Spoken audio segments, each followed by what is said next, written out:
Selamat datang di channel ini dan selamat hari Minggu. Sahabat-sahabatku yang terkasih, pada minggu pertama dan minggu kedua BKSN ini, kita telah merenungkan Allah adalah sumber pengharapan dan pemulihan.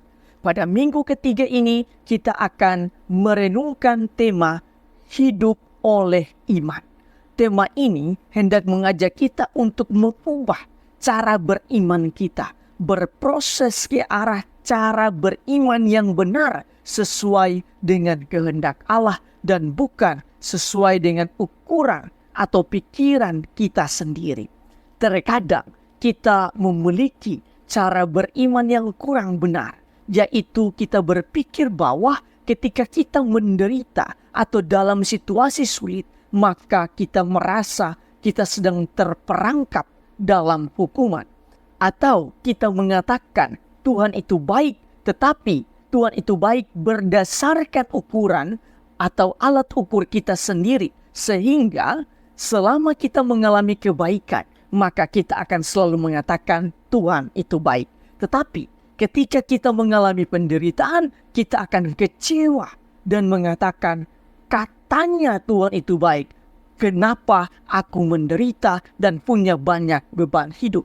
Karena itu, pada pertemuan yang ketiga ini, Nabi Habakuk akan membantu kita, orang beriman, untuk mengenali gagasan orang benar atau bagaimana beriman secara benar.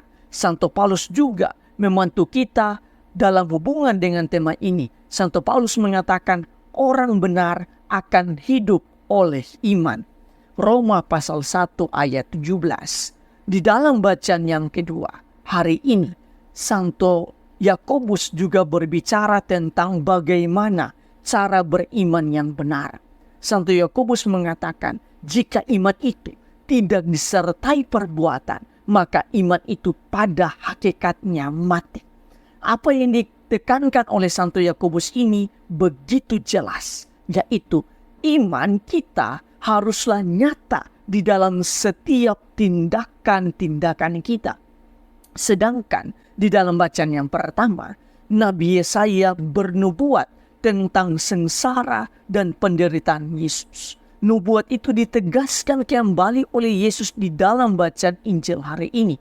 Yesus mengatakan bahwa anak manusia harus menanggung segala penderitaan, lalu dibunuh dan dibangkitkan setelah 3 hari. Dengan ini kita bisa merenungkan bahwa Yesus pada saat yang sama hendak menekankan bahwa penderitaan juga adalah bagian dari iman.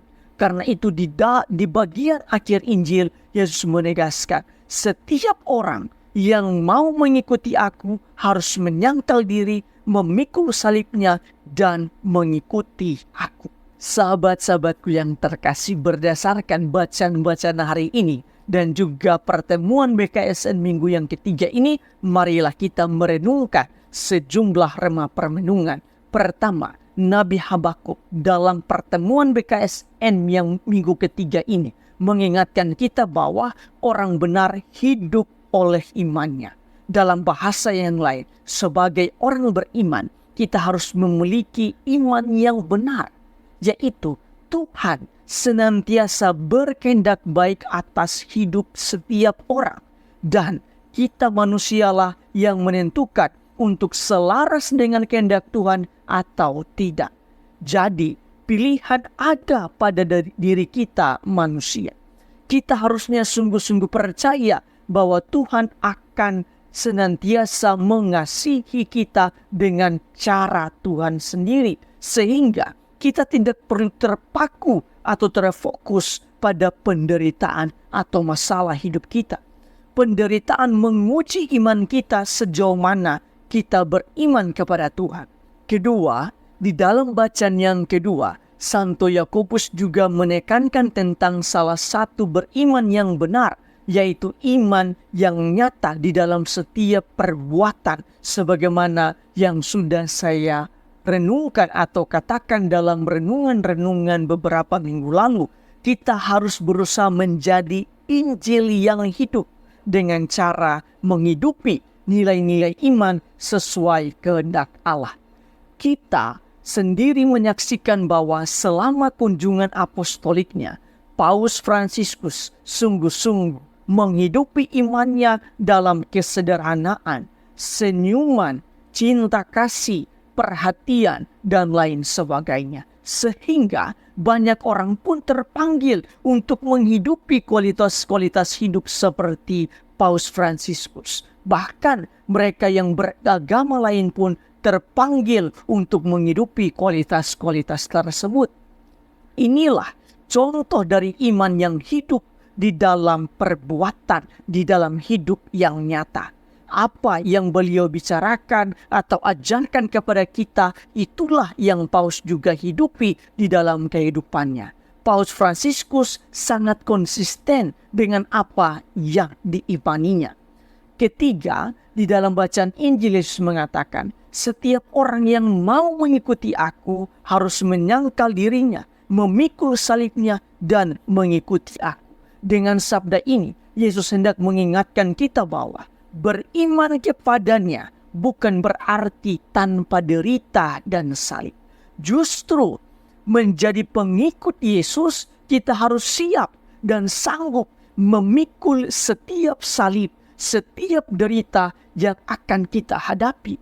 Lebih daripada itu, Yesus hendak menekankan bahwa derita itu juga bagian dari iman kita. Artinya, ketika kita berada dalam situasi sulit, dalam penderitaan, maka saat itu kita sedang memikul salib bersama Yesus. Kita sedang mencicipi sedikit derita salib yang dialami oleh Yesus. Maka yang harus kita lakukan ialah belajar dari Yesus. Bagaimana Yesus begitu sabar, setia, dan penuh cinta memikul salibnya. Juga kita harus percaya bahwa di dalam derita, Yesus sedang berjalan bersama-sama dengan kita untuk bersama-sama dengannya memikul salib yang sedang kita pikul. Tuhan memberkati Anda semua.